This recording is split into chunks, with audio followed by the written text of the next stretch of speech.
tentang wayang. Wah, ini Mas Kuko kenapa ini? Wayang dari kulit manusia yang ada di Kedakan. Oh iya. Ini gimana, Bopo? Kagum itu hanya milik orang yang Uświadomiły mi, że nie mam serca. Czego się po mnie spodziewasz, jak jestem jeszcze dzieciak? Wybacz mi mała, uwierz, ja uczę się na błędach. Twoje paznokcie Kaya ratu lawan abdi, ratu wajib ngreksa rahayuning bala, ngreksa rahayuning bala. Dadi jan kaya ngono tenan. Kelawan monem cici kelawan wajib miliha lamun kerep tong umur gangsal welas warsa. Oke, assalamualaikum warahmatullahi wabarakatuh. Waalaikumsalam. Wabarakatuh. Apa kabar teman-teman? Kita bertemu lagi pada sore hari ini. Ini sore syutingnya. Kita ketemu lagi bersama Bopo Rendra, salah satu narasumber kesayangan kita, dan Mbak Novi. Oke, nggak dideskripsikan ya. wah, ini Mbak Novi ini adalah, Mbak Novi ini salah satu pegiat juga, khususnya tentang naskah Merapi Merbabu, ya.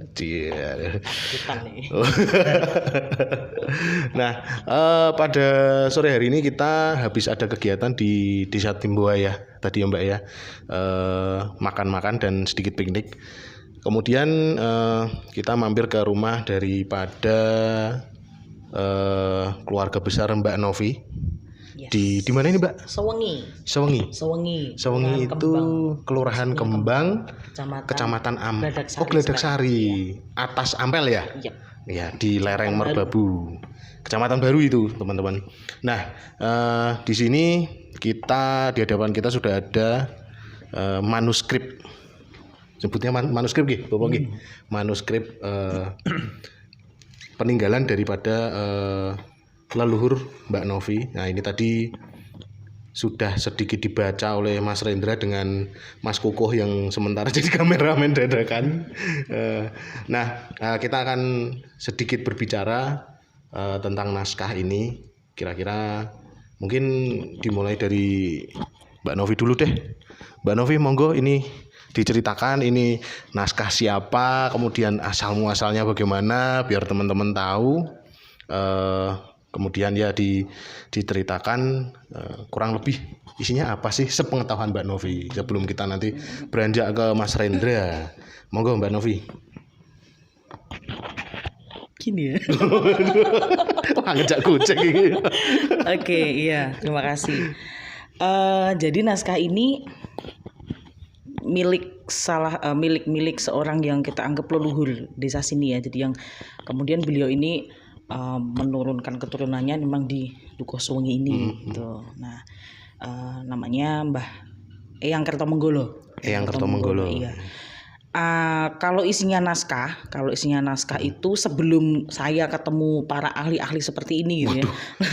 Itu menurut yang pernah baca waktu itu lebih ke ajaran ini malah Mas, ajaran Jawa menurut mereka dulu gitu, karena pernah dulu ada beberapa mahasiswa IAIN Jogja gitu pernah membacakan tentang bedah Babahan Songo. Nah, ilmu-ilmu yang seperti itulah begitu. Nah, kalau lebih lengkapnya seperti apa? Ya terus terang kita belum pernah intens banget, fokus banget untuk kajian ya. Untuk mengaji ini. Nah, harapannya sih setelah ini dengan ketemu para ahli di bidang ini kan ini kita beliau sama beliau sangat terbantu nanti ya. Asiknya Mas harapannya Kuko ke sini nih, Mas Kuko ke sini, Mas Kuko. Sini. halo guys. Rame ya. full frame ini ya. Iya. Dan kita disaksikan ribuan audiens di sana. Wah, ya, saya hai dulu.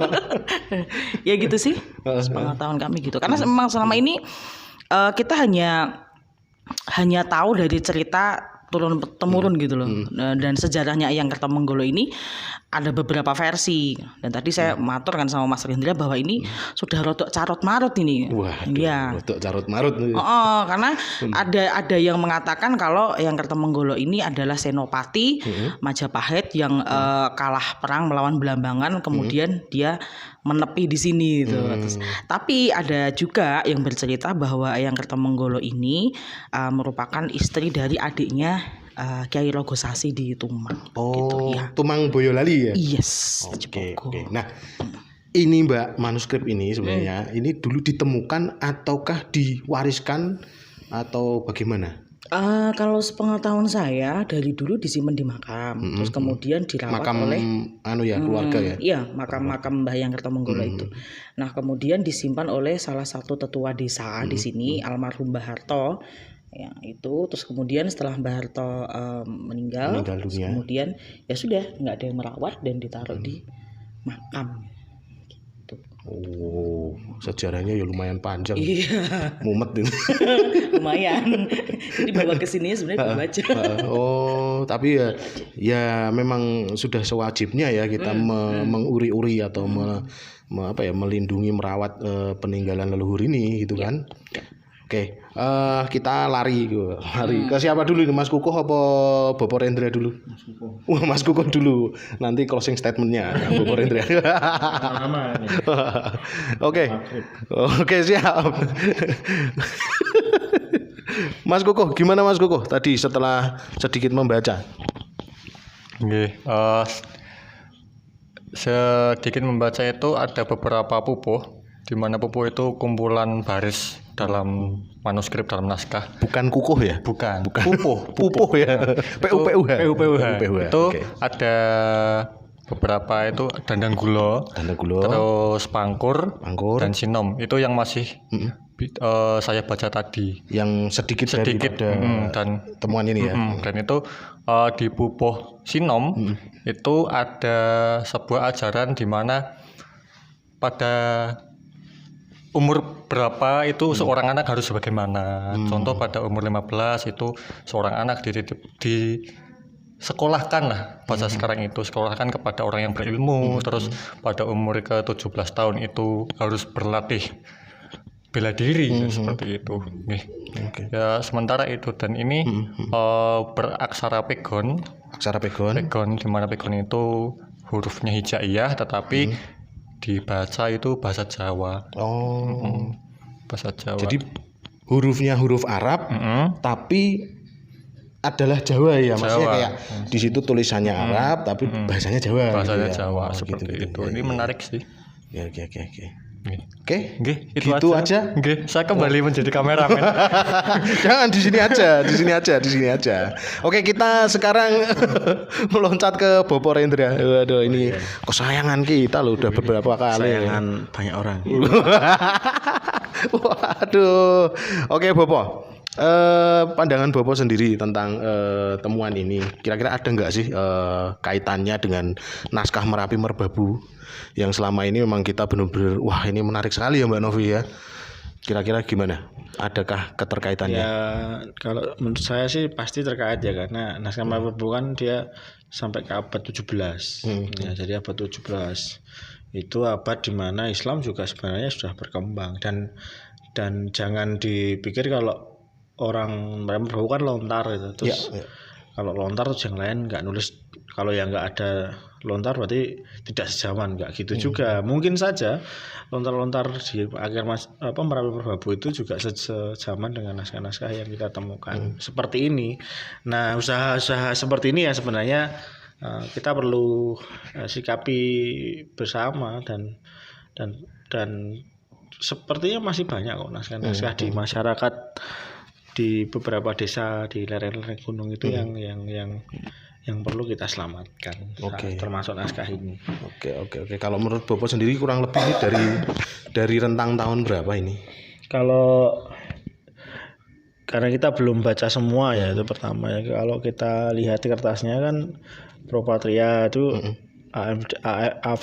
LVD tadi. LVD kan. Jadi kira-kira ya setidaknya semudah-mudahnya kertas ini diproduksi tahun 1830. Nah, cuma dari Belanda dibawa ke sini itu tahun berapa? Nah, itu kan yang kita nggak Kemudian tahu. naskahnya ditulis tahun berapa? Nah, itu kan juga ini nggak tahu. Nah, Oke. Berarti ini cukup menarik ya karena Iya, menarik. di Merbabu sendiri sudah ada temuan di Ndakan ya atau Kedakan, kemudian di seberangnya Kedakan itu ya tepat di Ampel ya Mbak Novi ya. Kalau kita tarik garis lurus ya kan seberangnya, dan dengan temuan-temuan prasasti yang ada sekeliling Merbabu juga. Nah, ini menarik karena ini juga saya ingat nih tadi sedikit kita bahas tentang wayang.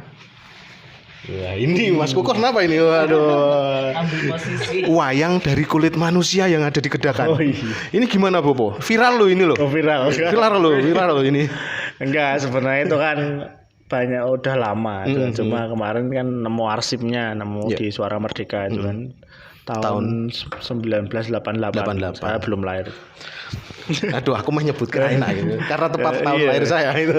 Nah, di situ memang ada wayang yang dipercaya memang wayang dibuat dari kulit manusia. Tapi sebenarnya setelah dilakukan banyak penelitian itu bukan dari kulit manusia, dan itu wayang yang Memang bener wayang dari kulit. dan dimitoskan. Dimitoskan. Tujuannya itu untuk mungkin legitimasi ya, simbol sakralitas. Jadi karena itu naskah dari kesatuan naskah yang ditemukan di Ndakan itu sebenarnya kan ada perangkat lain seperti wayang, terus gamelan, terus ada lagi beberapa pusaka ya sifatnya kayak terus beberapa pendukung yang lain gitu. Nah, itu menarik, dan wayangnya itu secara gaya memang mendekati kedu. Nah, itu juga kalau benar itu wayang kedu lama, berarti kan ini memang sejaman dengan naskahnya ya, naskah Merapi Merbabu ya. itu. Jadi di abad ke-16 17. Iya. Walaupun ada beberapa wayang yang gaya sudah gaya Yogyakarta dan Surakarta. Satu dua, tapi mayoritas wayang di Ndakan itu wayang dengan perayungan mendekati kedul gitu. Waduh, sangar saya nggak bisa berkata-kata lagi nih. Cukup amazed lah pokoknya. Luar biasa gitu loh peninggalan ya. Boleh ngomong kan ini? Silakan Mbak. Ayo Mbak, memang kita kan harus ngomong Mbak. Kalau kita diem aja kan nanti judulnya jadi 2 jam nggak ngapa-ngapain gitu kan nanti. Enggak, jadi naskah Merapi Merbabu ini bener ya, memang menarik sih. Bahkan bagi orang-orang awam kayak saya dan teman-teman gitu yang selama ini, bahkan yang aksara Jawa aja kita nggak hafal, tapi dengan kita tahu ada ratusan naskah Merapi Merbabu ini cukup membuat kita rodok. Pertama kagum ya, tapi kedua terus mosok mau kagum tok gitu. Apa hanya berhenti pada kekaguman tok, maku gitu, enggak sih? Ya enggak sih? Pusing. Tapi asik. Iya. Gimana coba itu? Kagum itu hanya milik orang yang pingin. Tapi dia nggak memiliki. berarti kalau orang harus memiliki itu ya serius loh. Waduh. Ini berarti aku sudah memiliki belum? Termasuk memiliki belum Mas? Saya sudah mulai memiliki ilmunya, kandungan dalam naskah-naskah Merapi Merbabu itu. Gitu. Tadi kekaguman itu untuk siapa Bapak? Untuk orang yang pengen memiliki tapi belum. Wah itu saran buat jomblo-jomblo. Maaf belum tahu.